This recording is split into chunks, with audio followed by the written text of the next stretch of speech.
Perkenalkan, saya Nur Sylvia. NIM saya kelas D dan prodi saya Ekonomi Syariah. Tujuan saya membuat video ini ingin menjelaskan tentang pengertian akhlak, tujuan, dan ruang lingkup akhlak. Baik, saya akan jelaskan. Baik, ada 3 kandungan pokok dalam Islam. 1 akidah, 2 syariah, 3 akhlak. Akidah, keyakinan yang teguh dan pasti yang tidak ada keraguan sedikit pun bagi orang yang meyakininya. 2 syariah, hukum agama yang menetapkan peraturan hidup manusia, hubungan manusia dengan Allah, hubungan manusia dengan manusia, dan hubungan manusia dengan alam sekitar berdasarkan Al-Quran dan hadis. 3 akhlak, budi pekerti, perangai, tingkah laku, atau tabiat. Baik, lanjut pada pengertian akhlak. Akhlak berasal dari bahasa Arab. Akhlak merupakan bentuk jamak dari kata huluk yang berarti budi pekerti, perangai, tingkah laku, dan tabiat.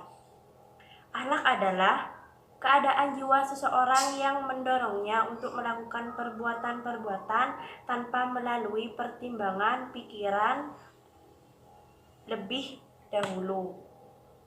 Huluk adalah sifat internal diri, sedangkan suluk adalah penampakan eksternal dari huluk. Suluk adalah ciri dan tanda huluk. Baik, saya lanjutkan ciri-ciri akhlak. Ciri-ciri akhlak dibagi menjadi 5. 1. Akhlak adalah keadaan dan potensi diri yang bersifat tetap pada diri seseorang. 2. Akhlak adalah sifat yang bisa memunculkan perilaku-perilaku dengan mudah tanpa usaha. 3. Akhlak bersandar pada kehendak bebas. 4. Akhlak bisa dihukumi dan dinilai. 5. Akhlak tidak mencakup perilaku terpaksa tanpa kebebasan dan perilaku spontanitas tanpa kehendak dan perasaan. Lanjut pada tujuan akhlak. Akhlak bukan hanya membahas benar dan salah, tapi menitik beratkan pada baik dan buruk sebagai tujuan puncak.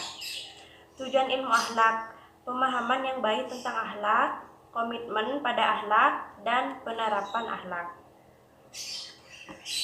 Lanjut pada sumber akhlak. Sumber akhlak ada 5 poin. Poin pertama Al-Quran, poin kedua hadis Nabi, poin ketiga akal, poin keempat naluri, poin kelima pandangan umum masyarakat.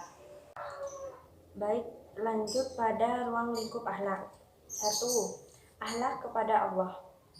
Contohnya, menjalankan perintahnya, menjauhi larangannya, tidak maksiat setelah menyesal, menjadi hamba yang taat, rajin mendekatkan diri kepadanya.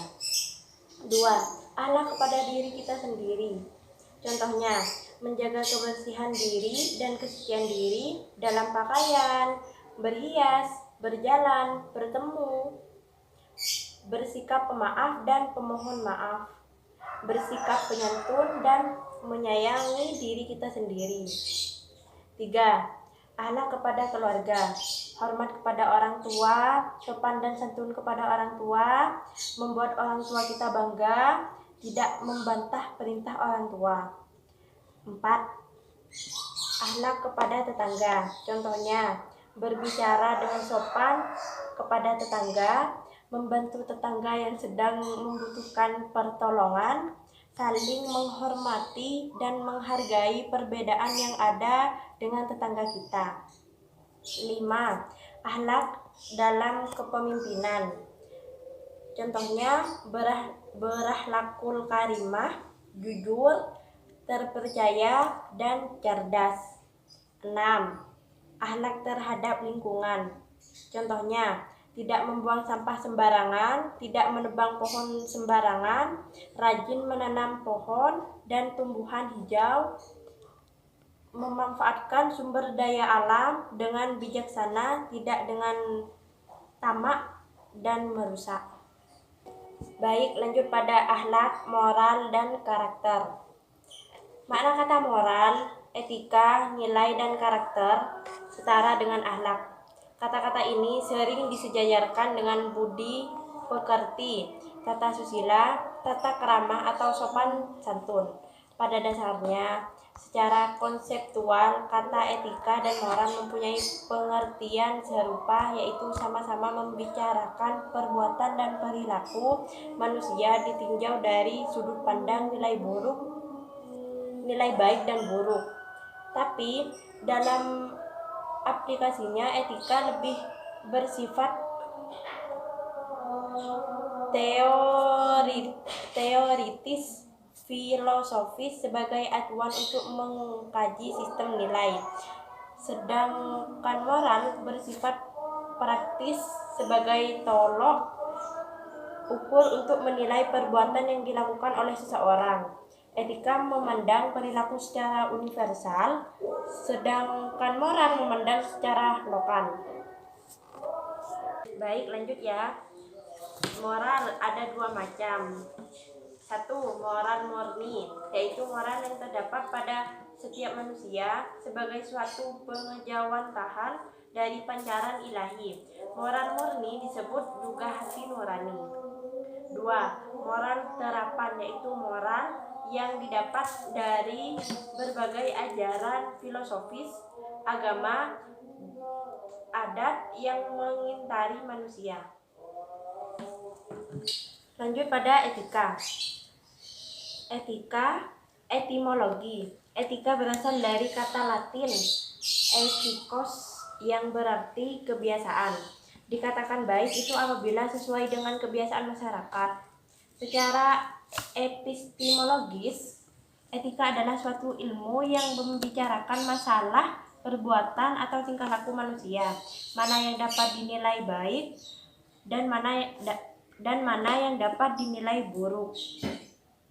Secara filosofis, penyelidikan terhadap kewajiban manusia adalah hal-hal yang baik dan buruk. Etika tidak membahas keadaan manusia, tapi membahas bagaimana seharusnya manusia bertindak benar.